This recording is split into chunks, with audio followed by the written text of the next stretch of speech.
Bueno, pues vamos a dar comienzo o continuidad, mejor dicho, a este estudio, este trabajo, ¿no? De alrededor de la revista espírita que llevamos haciendo ya pues 4 meses. Em, Hoy vamos a dar continuidad a este tema, ¿no? Que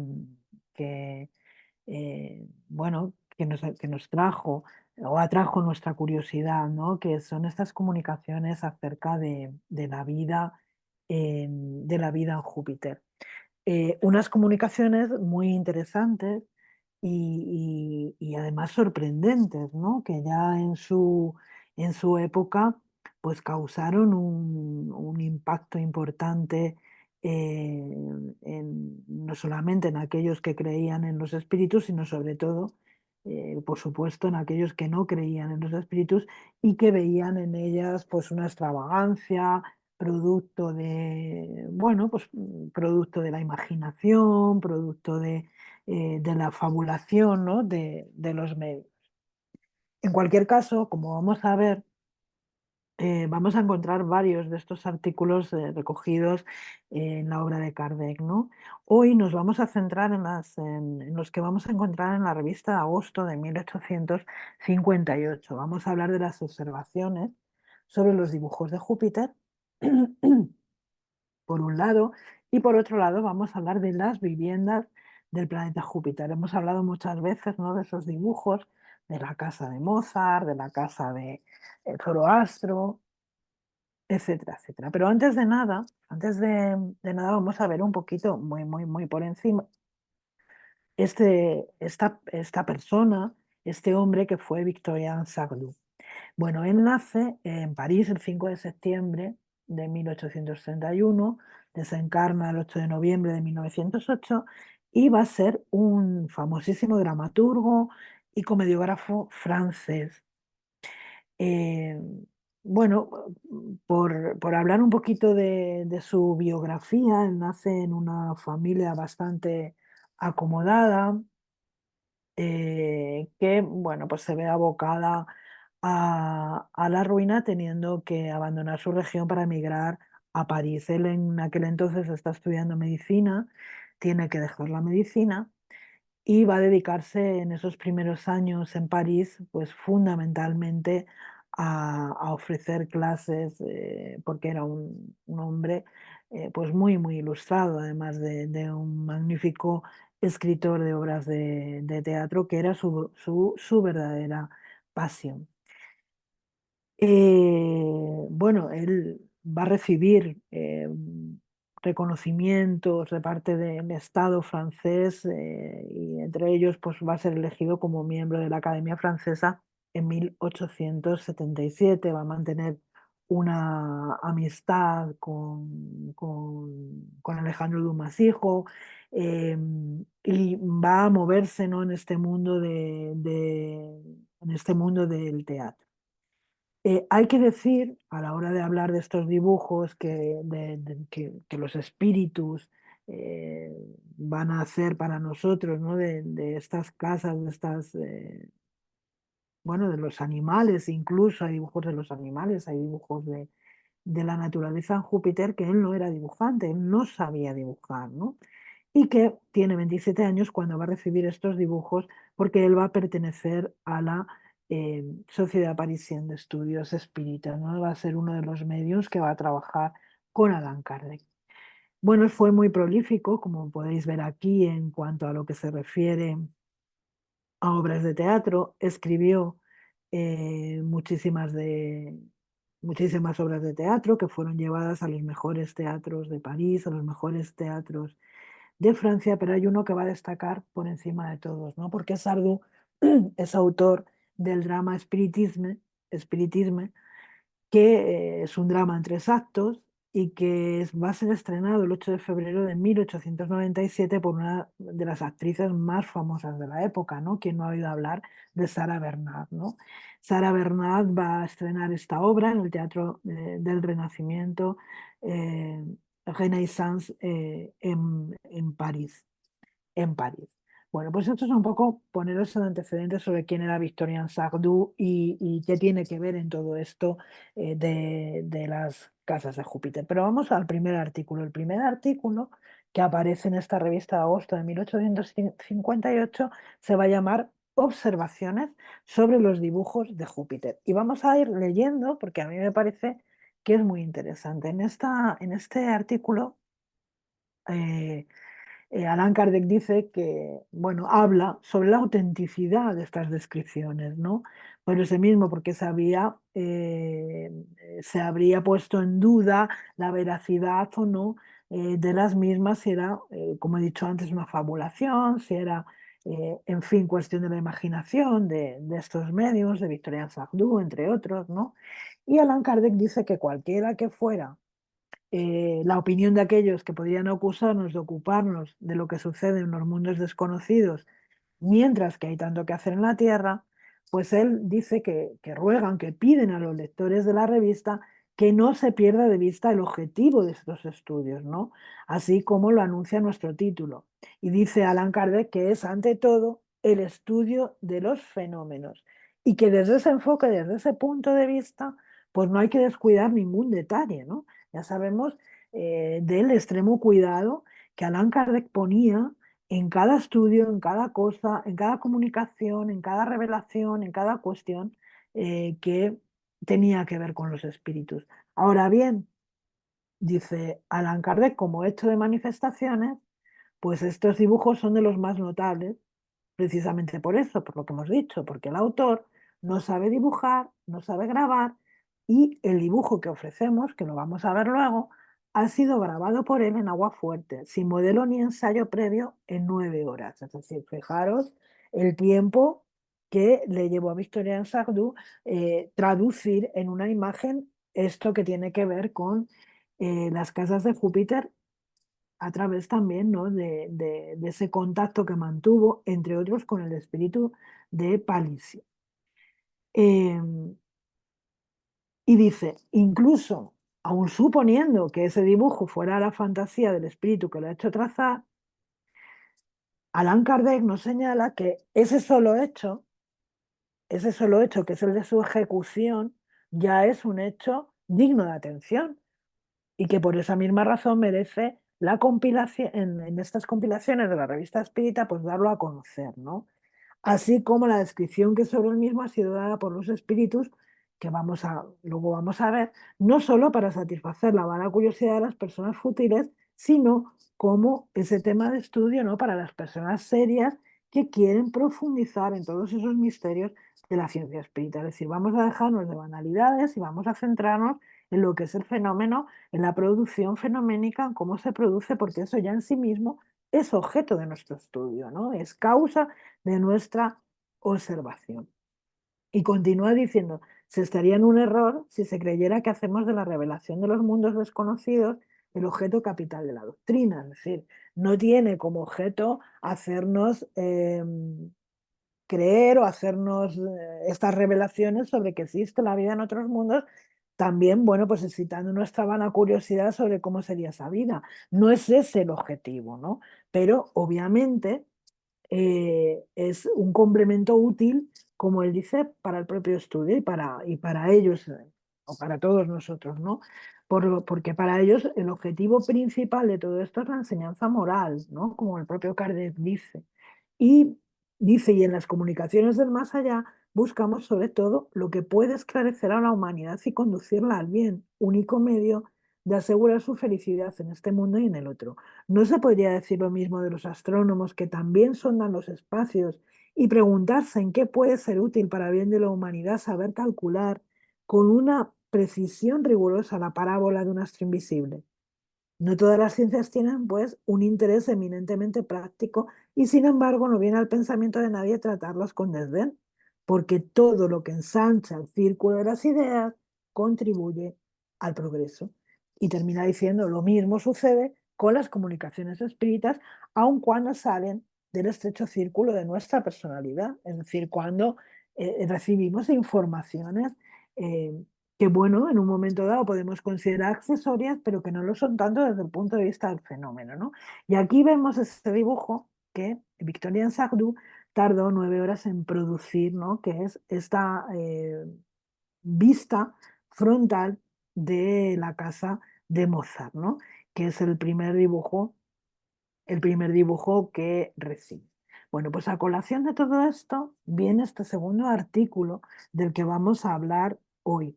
Os quiero decir antes que nada que yo he recortado mucho porque, bueno, si vais a la revista y vais al artículo en cuestión, vais a ver que empieza a hablar de una manera introductoria de cuestiones que ya hemos hablado en las clases anteriores o cuando hemos visitado la revista en los meses anteriores. Hemos estado hablando de cómo eran, quiénes eran los habitantes de Júpiter, cómo vivían, hemos hablado de los animales, hemos hablado de cuál es su sistema de valores, cómo es la organización social en esos mundos. Entonces yo en este artículo lo que he hecho ha sido obviar esa parte para ir directamente a la cuestión de las viviendas del planeta Júpiter, en la cual se hacen revelaciones, en el cual se hacen revelaciones absolutamente sorprendentes, ¿no? Acerca de del propio planeta, un poco de su geografía, etcétera, etcétera. Vamos a ver cosas muy interesantes, ¿no?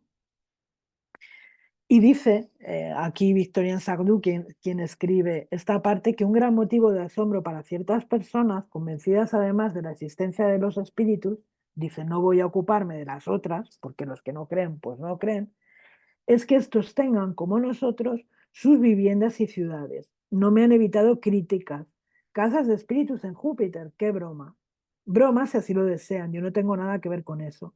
Si el lector no encuentra aquí en la verosimilitud de las explicaciones una prueba suficiente de su veracidad, si no está sorprendido como nosotros de la perfecta concordancia de estas revelaciones espíritas con los datos más positivos de la ciencia astronómica, en una palabra, si no ve más que una hábil mistificación en los próximos detalles y en el dibujo que los acompaña, les invito a pedirles explicaciones a los espíritus, de los cuales soy solamente el instrumento y el eco fiel, que evocan a Palissy, a Mozart o a otro habitante de esa dichosa morada, que los interroguen, que controlen mis afirmaciones con las suyas, en fin, que discutan con ellos, porque por mi parte no hago más que presentar aquí lo que me han dado y repetir lo que me han dicho.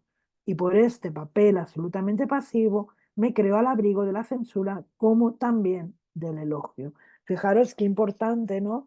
Este comentario que hace el propio Victorian Sardou acerca de esta cuestión. Es decir, a mí me llegan las informaciones y yo eh, eh, me hago portavoz, altavoz fiel de estas informaciones que traen los espíritus. Si alguien ve en esto cualquier mistificación, pues entonces que haga sus propias investigaciones, que venga a contrastar en sus reuniones estas informaciones y discuta lo que tenga que discutir con los espíritus, porque por mi parte viene a decir, bueno, pues yo estoy tranquilo, mi papel es absolutamente pasivo, por lo tanto, no me afecta ni la censura ni tampoco el elogio. Bueno, pues a partir de ahí empieza a hablar de esa organización del planeta Júpiter de la que hemos hablado, comienza a hablar bueno, pues de los animales, de la organización social, ¿os acordáis, no? Que es un mundo en el que no hay guerras, es un mundo en el que no hay jerarquías tal y como nosotros las entendemos en la Tierra, que los animales son cooperadores necesarios y son parte de la propia familia. Son parte de las propias familias que los tienen y los mantienen, que cooperan, ¿no? En los trabajos, que tienen su propia inteligencia y que aprenden, que son capaces de aprender y de desarrollar, y de haber desarrollado, mejor dicho, un lenguaje propio, etcétera, etcétera, ¿no? Todas estas cosas que hemos visto anteriormente. Es un mundo en el que eh, no existen leyes como las podemos entender nosotros, porque, bueno, primero porque los espíritus que habitan este planeta son espíritus con un grado de evolución notable, notable. Si recordáis bien, en la clase pasada hablábamos precisamente que Júpiter era, dentro de nuestro sistema solar, el mundo, ¿no?, más avanzado, uno de los mundos más avanzados dentro de nuestro, eh, con diferencia, ¿no? Decían los espíritus que con diferencia. Entonces no hay un sistema judicial, no hay un sistema de justicia, porque se rigen, por las leyes divinas. Es decir, estamos hablando, de un nivel de conciencia y de un nivel absolutamente, pues, efectivamente superior al de la Tierra, ¿no? Como, como bien podemos entender. Bueno, pues habla de todas estas cuestiones, que es la parte que yo aquí me he saltado para ir directamente a estas otras revelaciones sorprendentes que nos hacen sobre la vida en Júpiter, ¿no? Y aquí, em, Victorien Sardou habla, dice, mientras esperamos los mapas prometidos que facilitarán singularmente el estudio de todo el planeta, es decir, que en algún momento los espíritus le han prometido que le enviarían, ¿no?, o que, eh, unos mapas detallados sobre la geografía, etcétera, orografía del propio planeta. Bueno, pero él dice, mientras esperamos esto, podemos, por las descripciones escritas de los espíritus, hacernos una idea de su gran ciudad, la ciudad por excelencia de ese foco de luz y de actividad, que concuerdan extrañamente en designar con el nombre latino de Junius, que concuerdan, es decir, que no estamos hablando de la manifestación de un solo espíritu, sino que son varios espíritus que dicen habitar en Júpiter, que hablan de esta ciudad llamada Junius. Y dice Palisi, ¿no? Aquí ya pone, Victorien Sardou, una descripción recibida del propio Palisi. En el mayor de nuestros continentes, en un valle de 700 a 800 leguas de ancho, para contar como vosotros, un río magnífico desciende de las montañas del norte y, aumentado por una multitud de torrentes y afluentes, forma en su recorrido 7 u 8 lagos, de los cuales el menor merecería entre vosotros el nombre de mar. Fijaros, qué interesante, pero también qué curioso, ¿no? Porque Júpiter es, con muchísima diferencia, el mayor de los planetas de nuestro sistema solar. Entonces podemos entender que, aunque no es un mundo propiamente físico, ¿no?, es un planeta gaseoso, pero sus dimensiones son, increíbles, ¿no? Hasta el punto de que, eh, Júpiter actuaría dentro de las leyes astronómicas como un protector, eh, para el resto de los planetas, ya que su gravedad es tan grande y sus dimensiones son tan inmensas, que la mayoría de los asteroides, que podrían impactar en nuestro planeta, que podrían impactar en nuestro mundo, pues son irremediablemente atraídos, ¿no?, hacia Júpiter, disolviéndose en su atmósfera. Es decir, es un planeta de unas dimensiones impresionantes. Se cree, incluso hay hipótesis que dicen que, Júpiter sería, una estrella que no llegó a desarrollarse, incluso un hermano gemelo del propio Sol, de nuestro propio Sol. Es decir, las dimensiones son bastante considerables. Por lo tanto, si atendemos a esto, pues las descripciones que nos hace Palisi en cuanto, ¿no?, a las dimensiones, de lo que es su geografía, de lo que es su holografía, pues, tendría todo el sentido, ¿no? Dice, ha sido sobre la ribera del mayor de esos lagos, bautizado por nosotros con el nombre de la Perla, que nuestros antepasados han puesto los primeros cimientos de Junios. Es decir, que hay una ciudad vieja, una ciudad primitiva. Y esa ciudad primitiva, dice, todavía existe, venerada y guardada como una preciosa reliquia. Su arquitectura difiere mucho de la vuestra. Todo eso te lo explicaré a su tiempo. Debes saber solamente que la ciudad moderna está a unos cientos de metros más abajo que la antigua.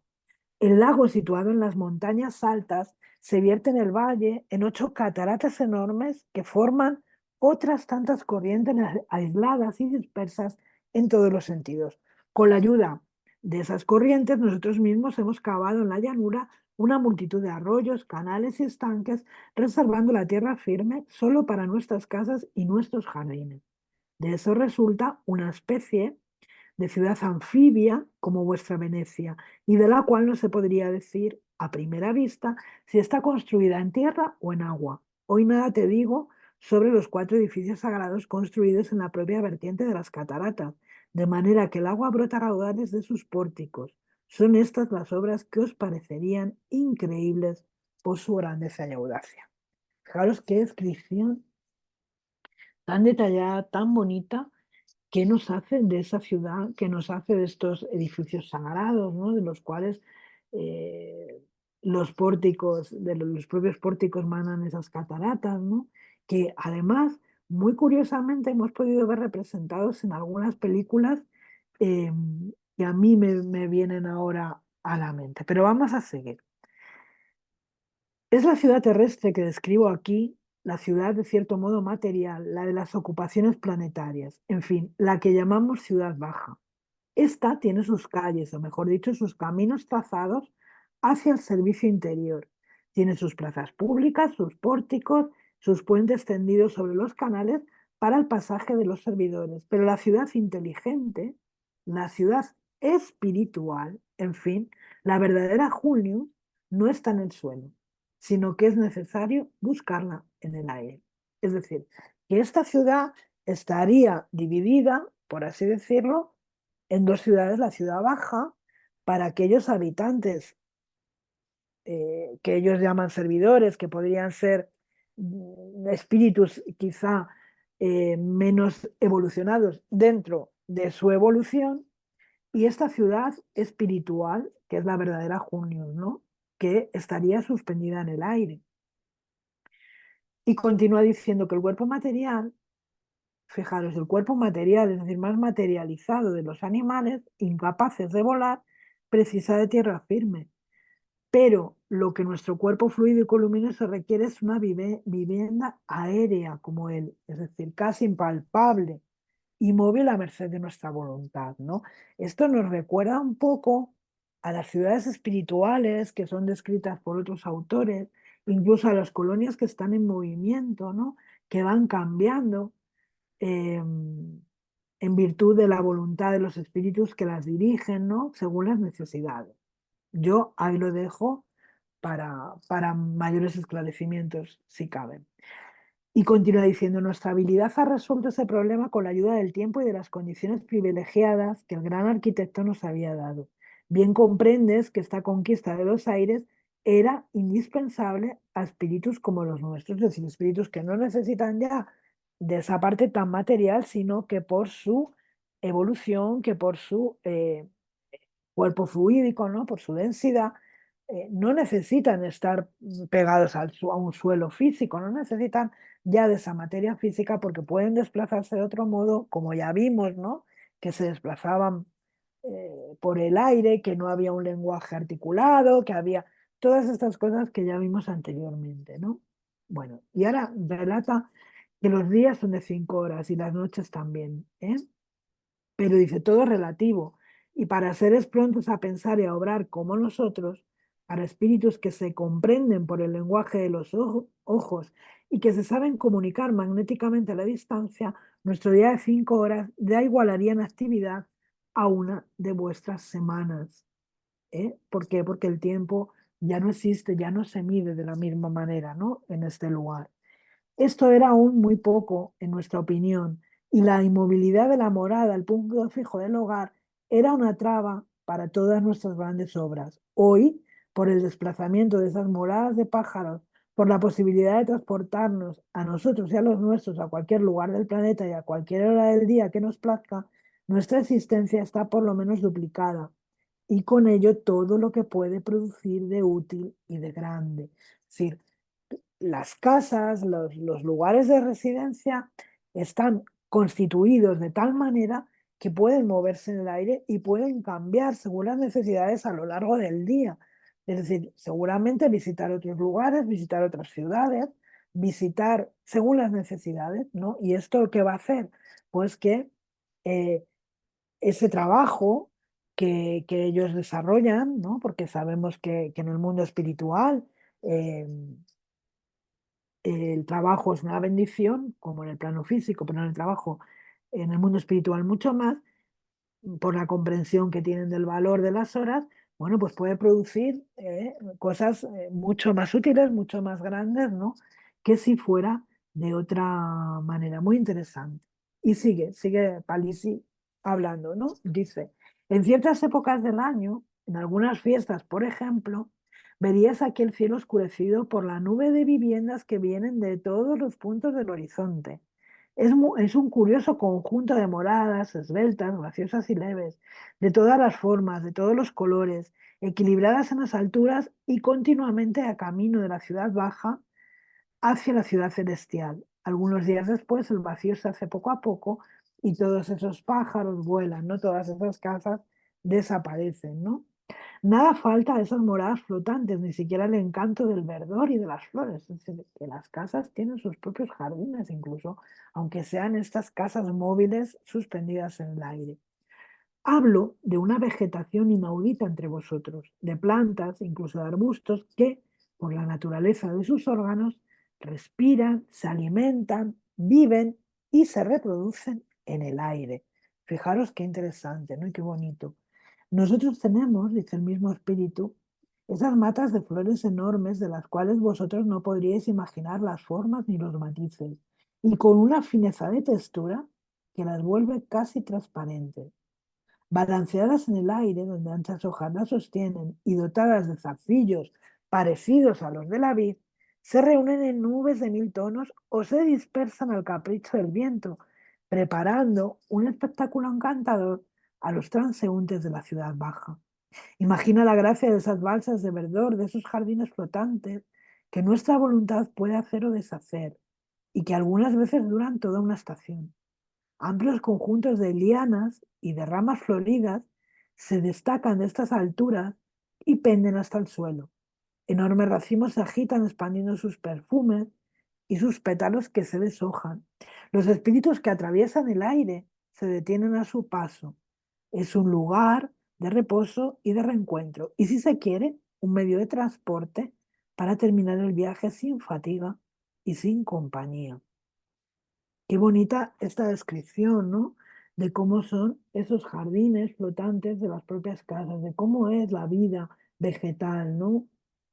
De cómo esa vida vegetal, como muchas veces también los espíritus nos han informado a través de sus descripciones, son para ellos un bálsamo para sus espíritus, ¿no? Para sus cuerpos fluídicos, les proporcionan una armonía, les proporcionan un consuelo, les proporcionan ese reposo, ¿no?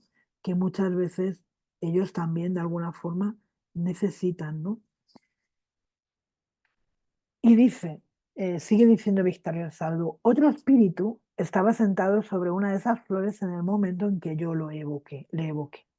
Y que en ese momento le dijo, es de noche en junio y estoy sentado en un lugar apartado sobre una de esas flores del aire que aquí solo se abren a la claridad de nuestras lunas.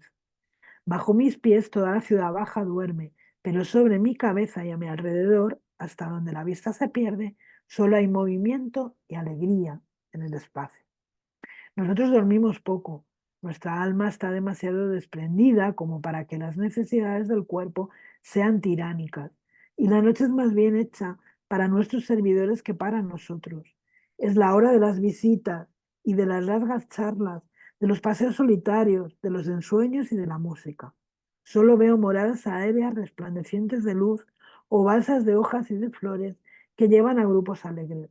La primera de nuestras lunas ilumina toda la ciudad baja. Es una luz suave comparada con la de vuestros claros de luna.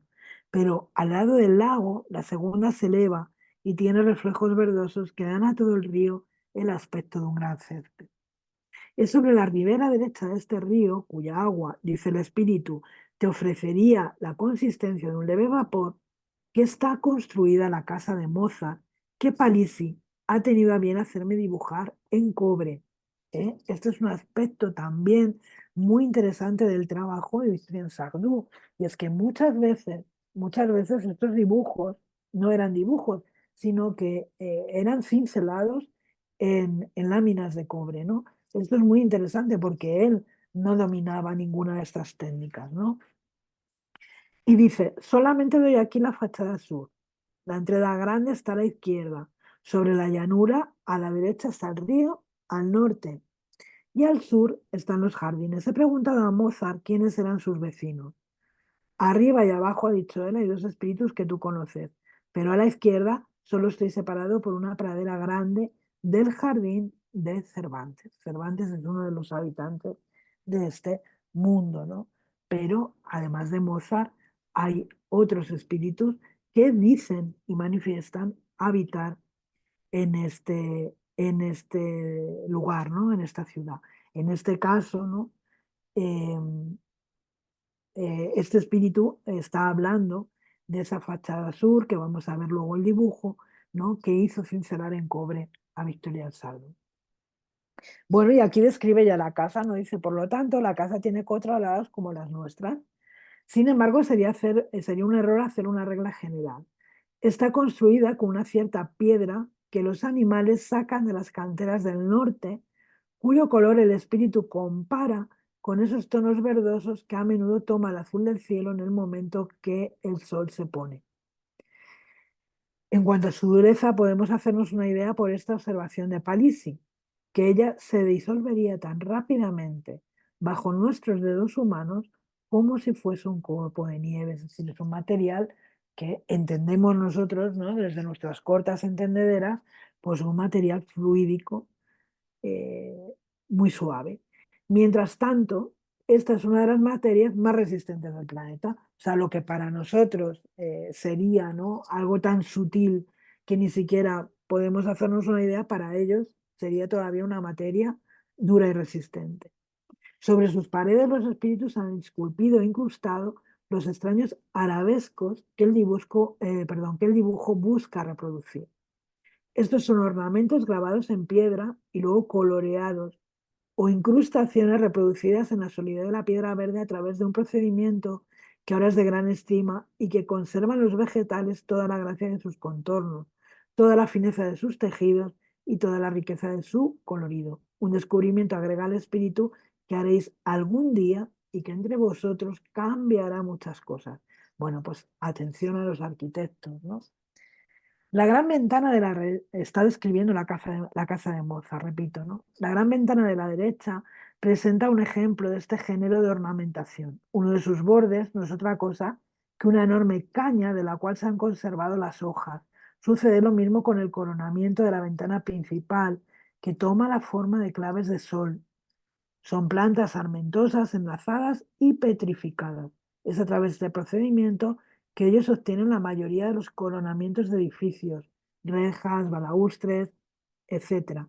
A menudo inclusive la planta está ubicada en la pared con sus raíces y en condiciones de crecer libremente. Es decir, es como esas casas que proponen ahora, ¿no? Que tienen la naturaleza integrada, ¿no? Integrada en la propia construcción. Pero claro, mucho más sutil, mucho más sutil. Lo nuestro todavía es muy burdo, ¿no?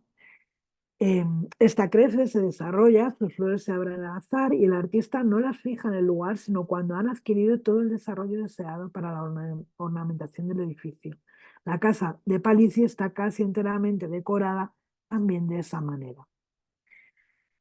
Y continúa, porque habla también de otras cuestiones. Destinado en principio solo a los muebles, después a los marcos de las puertas y de las ventanas, este género de ornamentos se ha perfeccionado poco a poco y ha terminado por invadir toda la arquitectura. Hoy no solamente las flores y los arbustos que se petrifican de ese modo, sino el propio árbol, de la raíz hasta la copa, y los palacios, como los edificios, casi no tienen otras columnas.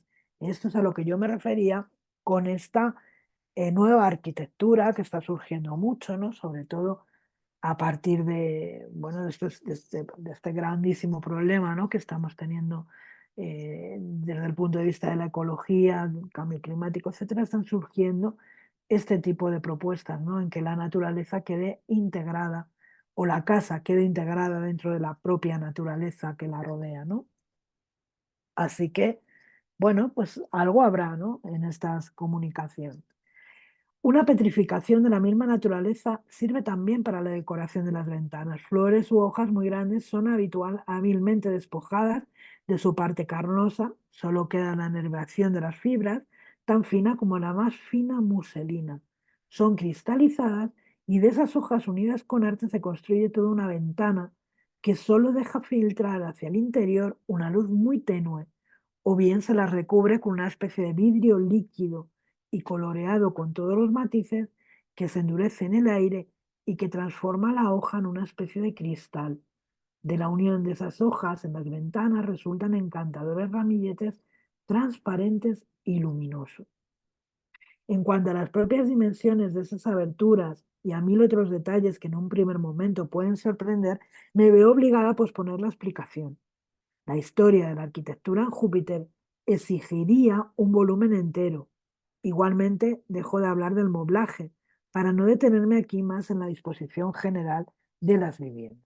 Bueno, y volvemos a Victorian Sacdu, que dice: después de todo lo anteriormente dicho, el lector debe haber comprendido que la casa del continente no debe ser para para el espíritu, sino una especie de vivienda de paz.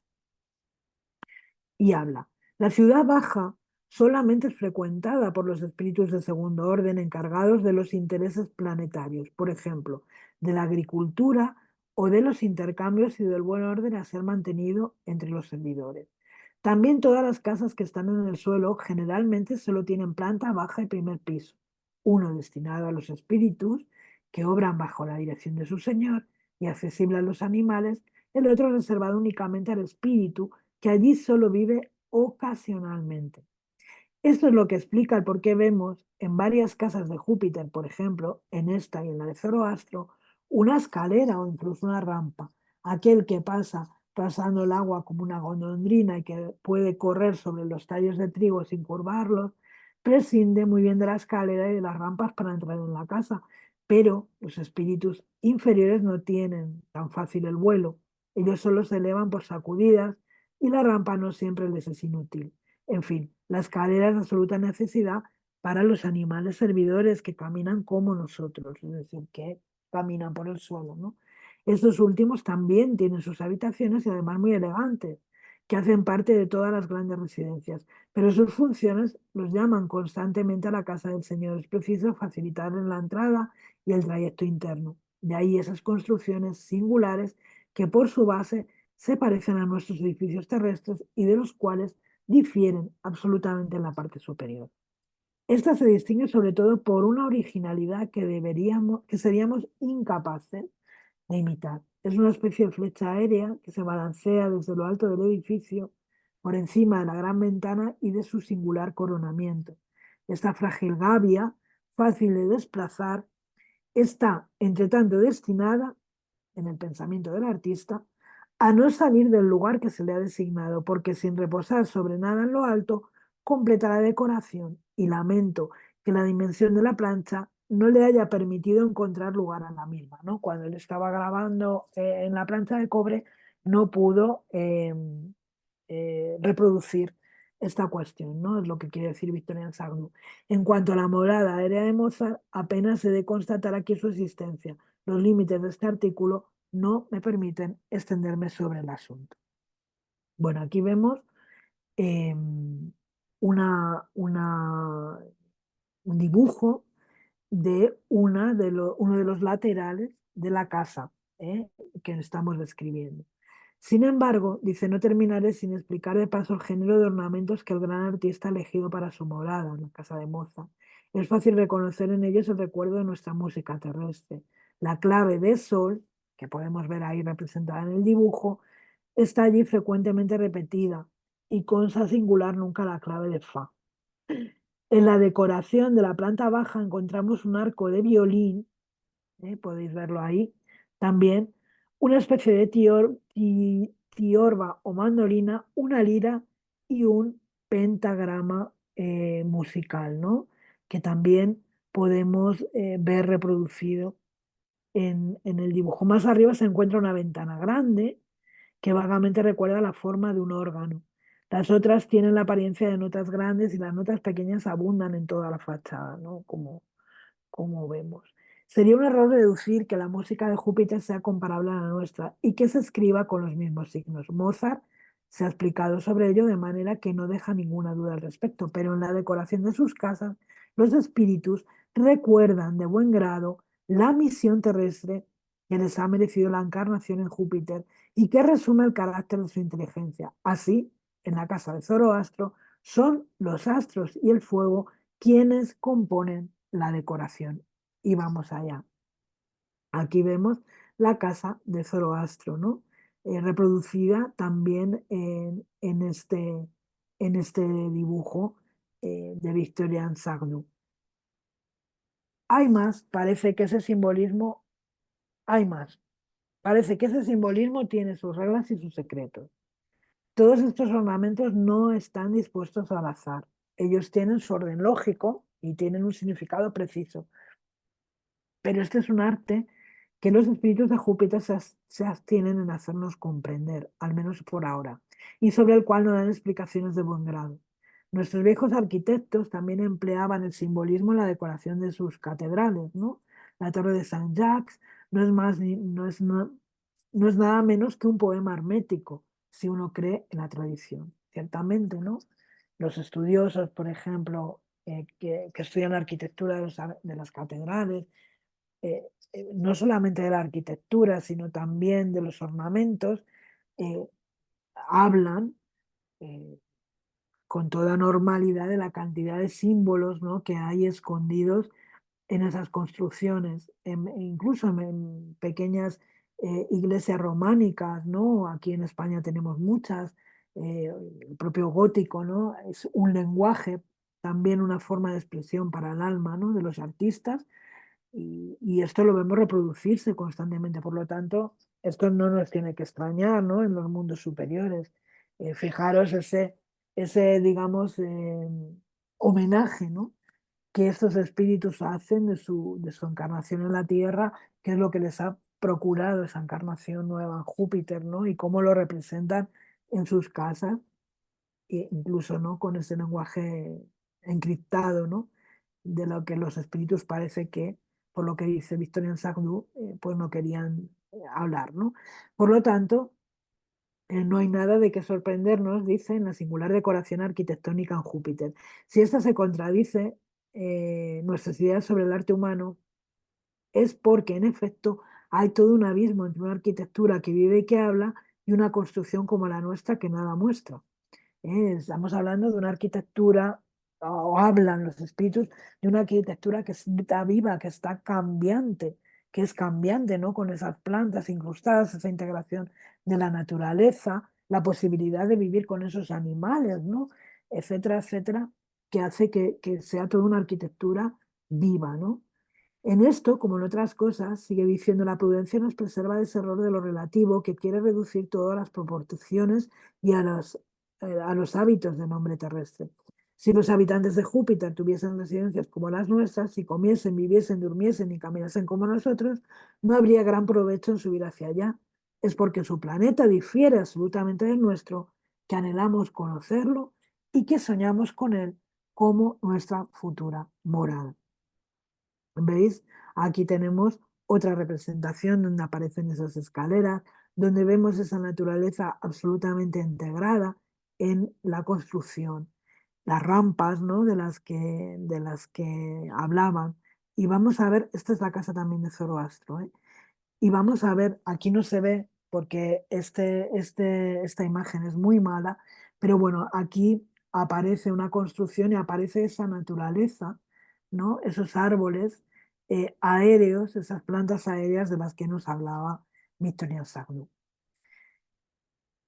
Y termina diciendo, por mi parte, no habré perdido el tiempo y me hace muy feliz que los espíritus me hayan elegido como su intérprete. Si sus dibujos y sus descripciones inspiraran a un solo creyente el deseo de subir más rápidamente a junio y el coraje de hacer todo para lograrlo, ¿no? Al final, todo esto lo que tiene que procurarnos, ¿no?, es el deseo de aspirar a esas bellezas, ¿no?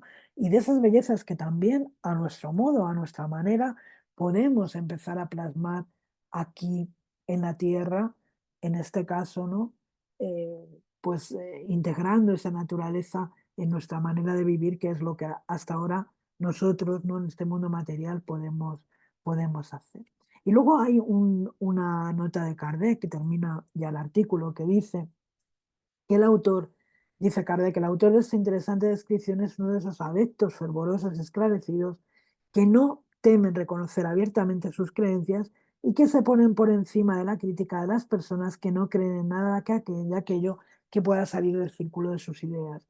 Vincular su nombre a una nueva doctrina, arrostrando sarcarmos, es de un coraje que no es dado a todo el mundo y felicitamos al señor Victorien Sardou por tenerlo. Su trabajo revela al escritor distinguido, que aunque joven todavía, ya ha conquistado un lugar honorable en la literatura y une al talento de escribir los profundos conocimientos del sabio. Esta es una nueva prueba de que el espiritismo no se encuentra entre los tontos y los ignorantes. Hacemos votos para que el señor Sardo complete lo más pronto posible su trabajo tan felizmente comenzado. Si por sus eméritas investigaciones los astrónomos nos revelan el mecanismo del universo, los espíritus, por sus revelaciones, nos hacen conocer el estado moral y es, como ellos dicen, con el objetivo de inclinarnos al bien para merecer una existencia mejor. Y el artículo termina aquí. Si os parece, concluimos aquí estas descripciones de las casas de Júpiter. Vamos a seguir investigando y en la próxima clase seguiremos hablando de ello. Así que muchas gracias por escucharnos y espero que os haya gustado.